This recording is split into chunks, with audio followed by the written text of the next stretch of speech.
Capítulo 13. Más tarde ese mismo día, Jesús salió de la casa y se sentó junto al lago. Pronto se reunió una gran multitud alrededor de él, así que entró en una barca, se sentó allí y enseñó mientras la gente estaba de pie en la orilla. Contó muchas historias en forma de parábola, como la siguiente.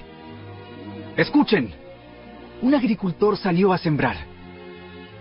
A medida que esparcía las semillas por el campo, algunas cayeron sobre el camino y los pájaros vinieron y se las comieron. Otras cayeron en tierra poco profunda, con roca debajo de ella. Las semillas germinaron con rapidez porque la tierra era poco profunda. Pero pronto las plantas se marchitaron bajo el calor del sol, y como no tenían raíces profundas, murieron. Otras semillas cayeron entre espinos, los cuales crecieron y ahogaron los brotes. Pero otras semillas cayeron en tierra fértil y produjeron una cosecha que fue 30, 60 y hasta 100 veces más numerosa de lo que se había sembrado. El que tenga oídos para oír, que escuche y entienda. Sus discípulos vinieron y le preguntaron, ¿por qué usas parábolas cuando hablas con la gente? A ustedes se les permite entender los secretos del reino del cielo, pero a otros no. A los que escuchan mis enseñanzas se les dará más comprensión, y tendrán conocimiento en abundancia. Pero a los que no escuchan se les quitará aún lo poco que entiendan. Por eso uso estas parábolas, pues ellos miran, pero en realidad no ven. Oyen, pero en realidad no escuchan ni entienden. De esa forma se cumple la profecía de Isaías que dice: cuando ustedes oigan lo que digo, no entenderán. Cuando vean lo que hago, no comprenderán. Pues el corazón de este pueblo está endurecido, y sus oídos no pueden oír, y han cerrado los ojos, así que sus ojos no pueden ver, y sus oídos no pueden oír, y su corazón no puede entender, y no pueden volver a mí para que yo los sane. Pero benditos son los ojos de ustedes, porque ven, y sus oídos, porque oyen. Les digo la verdad, muchos profetas y muchas personas justas anhelaron ver lo que ustedes ven, pero no lo vieron, y anhelaron oír lo que ustedes oyen, pero no lo oyeron. Escuchen ahora la explicación de la parábola acerca del agricultor que salió a sembrar. Las semillas que cayeron en el camino representan a los que oyen el mensaje del reino y no lo entienden. Entonces viene el maligno y arrebata la semilla que fue sembrada en el corazón. Las semillas sobre la tierra rocosa representan a los que oyen el mensaje y de inmediato lo reciben con alegría. Pero, como no tienen raíces profundas, no duran mucho. En cuanto tienen problemas o son perseguidos por creer la palabra de Dios, caen. Las semillas que cayeron entre los espinos representan a los que oyen la palabra de Dios, pero muy pronto el mensaje queda desplazado por las preocupaciones de esta vida y el atractivo de la riqueza, así que no se produce ningún fruto. Las semillas que cayeron en la buena tierra representan a los que de verdad oyen y entienden la palabra de Dios, y producen una cosecha 30, 60 y hasta 100 veces más numerosa de lo que se había sembrado. La siguiente es otra historia que contó Jesús. El reino del cielo es como un agricultor que sembró buena semilla en su campo. Pero aquella noche, mientras los trabajadores dormían, vino su enemigo, sembró hierbas malas entre el trigo y se escabulló. Cuando el cultivo comenzó a crecer y a producir granos, la maleza también creció. Los empleados del agricultor fueron a hablar con él y le dijeron: «Señor, el campo donde usted sembró la buena semilla está lleno de maleza. ¿De dónde salió?» «Eso es obra de un enemigo», exclamó el agricultor. «¿Arrancamos la maleza?», le preguntaron. «No», contestó el amo. «Si lo hacen, también arrancarán el trigo. Dejen que ambas crezcan juntas hasta la cosecha. Entonces les diré a los cosechadores que separen la maleza, la aten en manojos y la quemen, y que pongan el trigo en el granero». La siguiente es otra ilustración que usó Jesús. El reino del cielo es como una semilla de mostaza sembrada en un campo. Es la más pequeña de todas las semillas, pero se convierte en la planta más grande del huerto. Crece hasta llegar a ser un árbol y vienen los pájaros y hacen nidos en las ramas. Jesús también usó la siguiente ilustración. El reino del cielo es como la levadura que utilizó una mujer para hacer pan.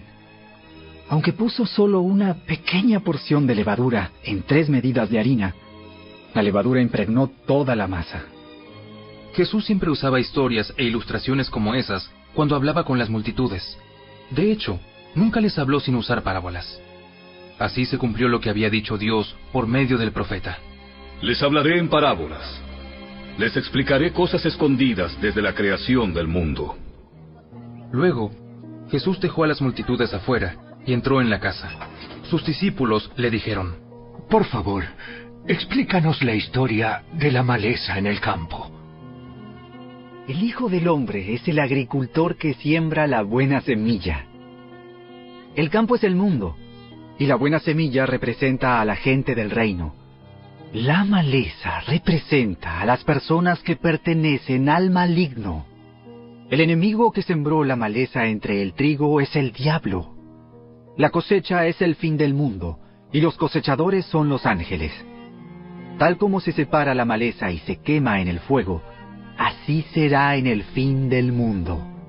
El Hijo del Hombre enviará a sus ángeles, y ellos quitarán del reino todo lo que produzca pecado y a todos aquellos que hagan lo malo. Y los ángeles los arrojarán al horno ardiente, donde habrá llanto y rechinar de dientes. Entonces los justos brillarán como el sol en el reino de su Padre. El que tenga oídos para oír, que escuche y entienda. El reino del cielo es como un tesoro escondido que un hombre descubrió en un campo. En medio de su entusiasmo, lo escondió nuevamente y vendió todas sus posesiones a fin de juntar el dinero suficiente para comprar el campo.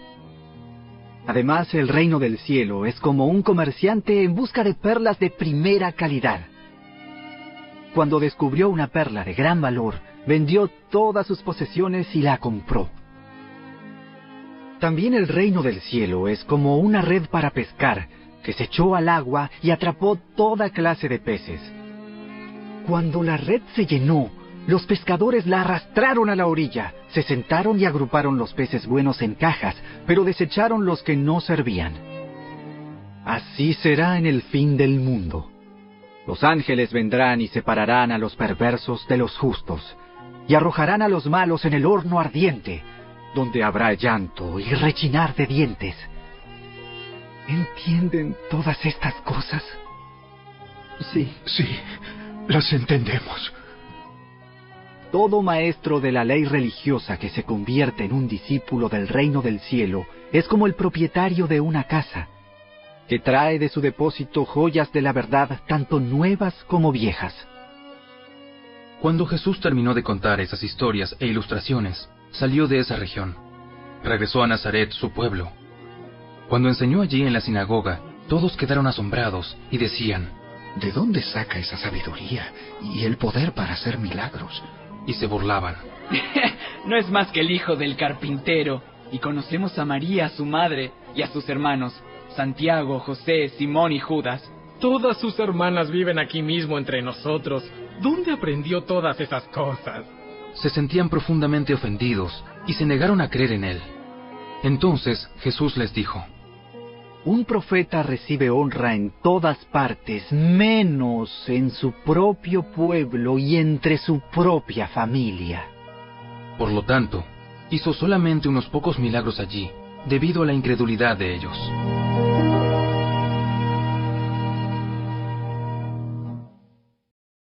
Capítulo 14.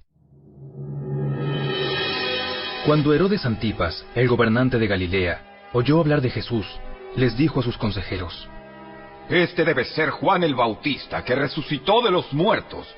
Por eso puede hacer semejantes milagros. Pues Herodes había arrestado y encarcelado a Juan como un favor para su esposa, Herodías, ex esposa de Felipe, el hermano de Herodes. Juan venía diciendo a Herodes: Es contra la ley de Dios que te cases con ella. Herodes quería matar a Juan, pero temía que se produjera un disturbio, porque toda la gente creía que Juan era un profeta. Pero durante la fiesta de cumpleaños de Herodes, la hija de Herodías bailó una danza que a él le agradó mucho. Entonces le prometió con un juramento que le daría cualquier cosa que ella quisiera. Presionada por su madre, la joven dijo: Quiero en una bandeja la cabeza de Juan el Bautista. Entonces el rey se arrepintió de lo que había dicho, pero debido al juramento que había hecho delante de sus invitados, dio las órdenes necesarias. Así fue que decapitaron a Juan en la prisión. Trajeron su cabeza en una bandeja y se la dieron a la joven, quien se la llevó a su madre. Después, los discípulos de Juan llegaron a buscar su cuerpo y lo enterraron. Luego fueron a contarle a Jesús lo que había sucedido.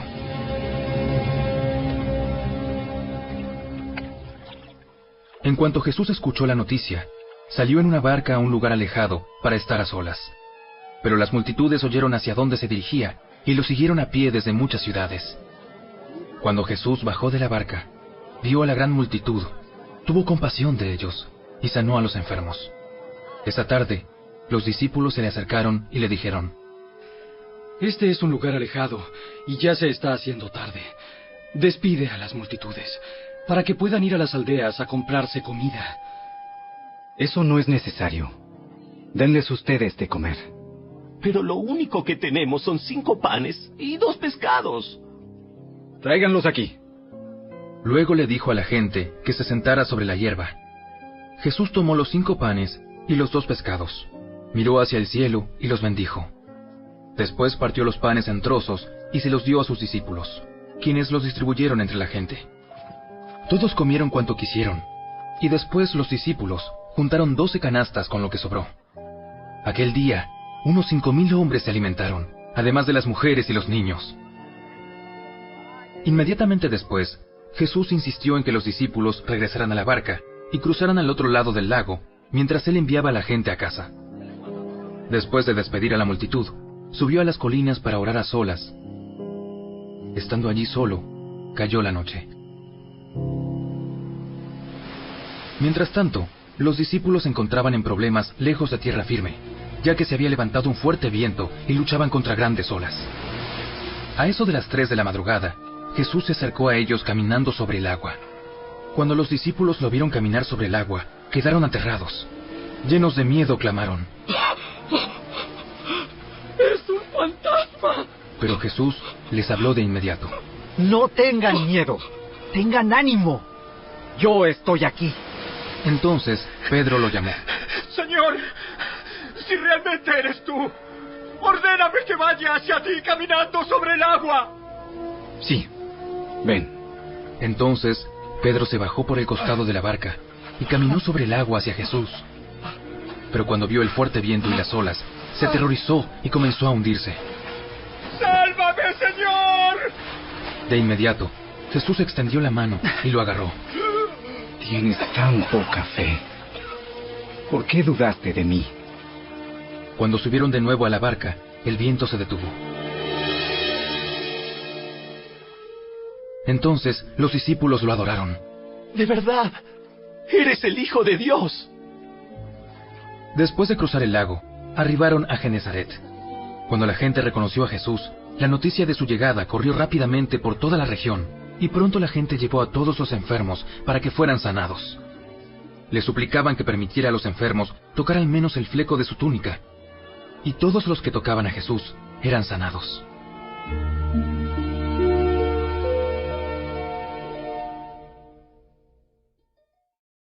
Capítulo 15. En ese momento, algunos fariseos y maestros de la ley religiosa llegaron desde Jerusalén para ver a Jesús. ¿Por qué tus discípulos desobedecen nuestra antigua tradición, eh? No respetan la ceremonia de lavarse las manos antes de comer. Jesús les respondió: ¿Y por qué ustedes, por sus tradiciones, violan los mandamientos directos de Dios?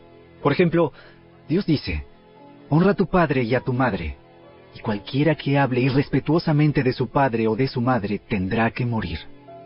Sin embargo, ustedes dicen que está bien que uno les diga a sus padres: lo siento, No puedo ayudarlos porque he jurado darle a Dios lo que les hubiera dado a ustedes.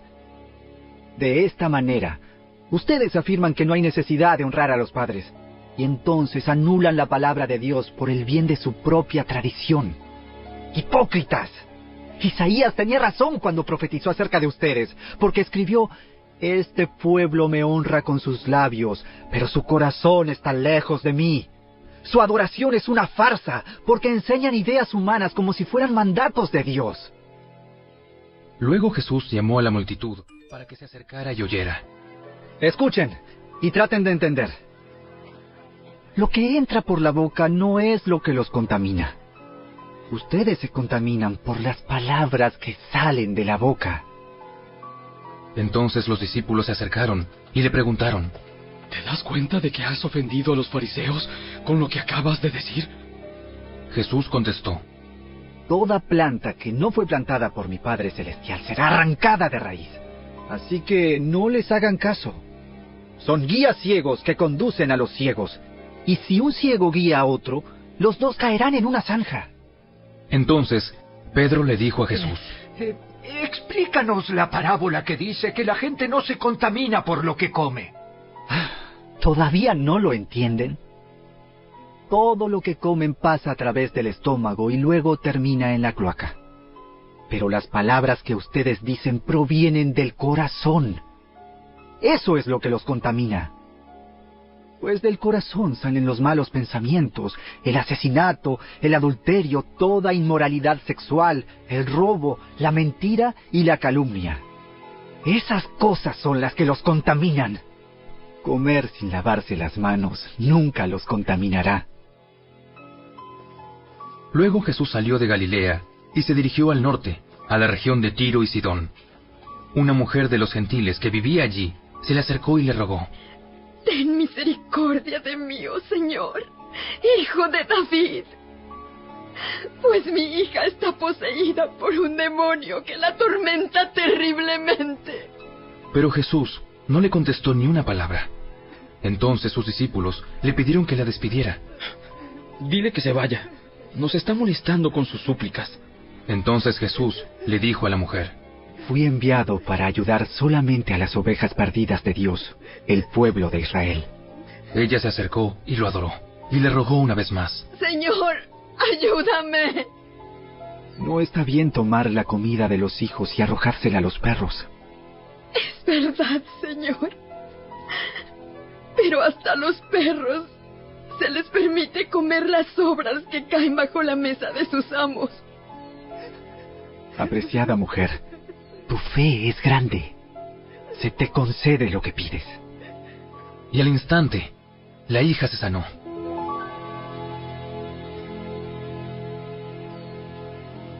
Jesús regresó al mar de Galilea, subió a una colina y se sentó. Una inmensa multitud le llevó a personas cojas, ciegas, lisiadas, mudas y a muchas más. Las pusieron delante de Jesús, y él las sanó a todas. La multitud quedó asombrada. Los que no podían hablar, ahora hablaban. Los lisiados quedaron sanos, los cojos caminaban bien, y los ciegos podían ver, y alababan al Dios de Israel. Entonces Jesús llamó a sus discípulos y les dijo: Siento compasión por ellos. Han estado aquí conmigo durante 3 días, y no les queda nada para comer. No quiero despedirlos con hambre, no sea que se desmayen por el camino. ¿Dónde conseguiríamos comida suficiente? Aquí, en el desierto, para semejante multitud. ¿Cuánto pan tienen? 7 panes y unos pocos pescaditos. Entonces Jesús le dijo a la gente que se sentara en el suelo. Luego tomó los 7 panes y los pescados, dio gracias a Dios por ellos y los partió en trozos. Se los dio a los discípulos, quienes repartieron la comida entre la multitud. Todos comieron cuanto quisieron. Después los discípulos recogieron 7 canastas grandes con la comida que sobró. Aquel día, 4,000 hombres recibieron alimento, además de las mujeres y los niños. Entonces Jesús envió a todos a sus casas, subió a una barca y cruzó a la región de Magadán.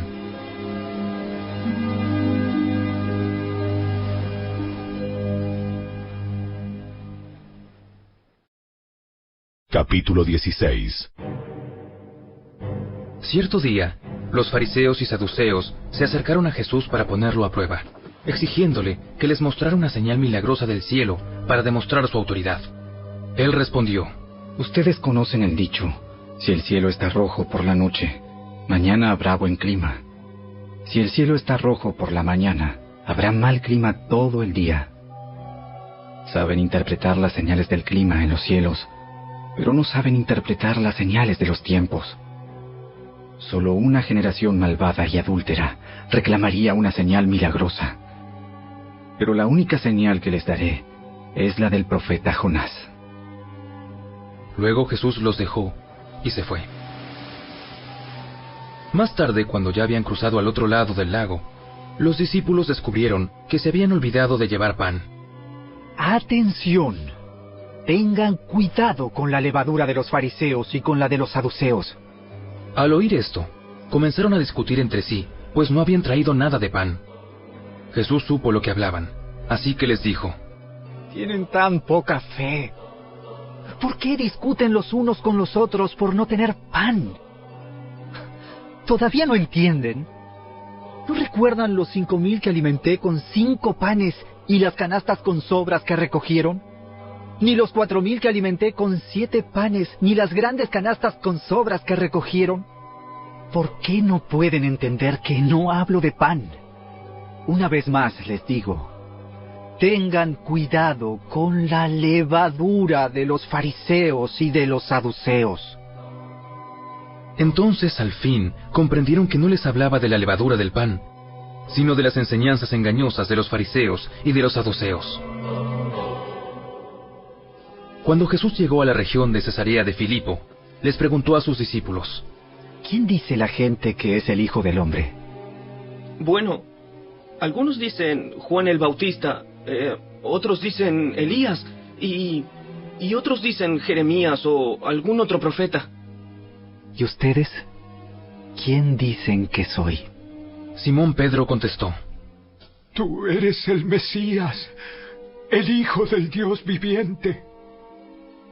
Bendito eres, Simón, hijo de Juan, porque mi Padre que está en el cielo te lo ha revelado. No lo aprendiste de ningún ser humano. Ahora te digo que tú eres Pedro, que significa roca, y sobre esta roca edificaré mi iglesia, y el poder de la muerte no la conquistará. Y te daré las llaves del reino del cielo. Todo lo que prohíbas en la tierra será prohibido en el cielo, y todo lo que permitas en la tierra será permitido en el cielo. Luego advirtió severamente a los discípulos que no le contaran a nadie que él era el Mesías. A partir de entonces, Jesús empezó a decir claramente a sus discípulos que era necesario que fuera a Jerusalén, y que sufriría muchas cosas terribles a manos de los ancianos, de los principales sacerdotes y de los maestros de la ley religiosa. Lo matarían, pero al tercer día resucitaría. Entonces Pedro lo llevó aparte y comenzó a reprenderlo por decir semejantes cosas. Dios nos libre, Señor. Eso jamás te sucederá a ti. Jesús se dirigió a Pedro y le dijo: Aléjate de mí, Satanás. Representas una trampa peligrosa para mí. Ves las cosas solamente desde el punto de vista humano, no desde el punto de vista de Dios. Luego Jesús dijo a sus discípulos: Si alguno de ustedes quiere ser mi seguidor, tiene que abandonar su propia manera de vivir, tomar su cruz y seguirme. Si tratas de aferrarte a la vida, la perderás. Pero si entregas tu vida por mi causa, la salvarás. ¿Y qué beneficio obtienes si ganas el mundo entero, pero pierdes tu propia alma? ¿Hay algo que valga más que tu alma? Pues el Hijo del Hombre vendrá con sus ángeles en la gloria de su Padre, y juzgará a cada persona de acuerdo con sus acciones. Les digo la verdad. Algunos de los que están aquí ahora no morirán antes de ver al Hijo del Hombre llegar en su reino.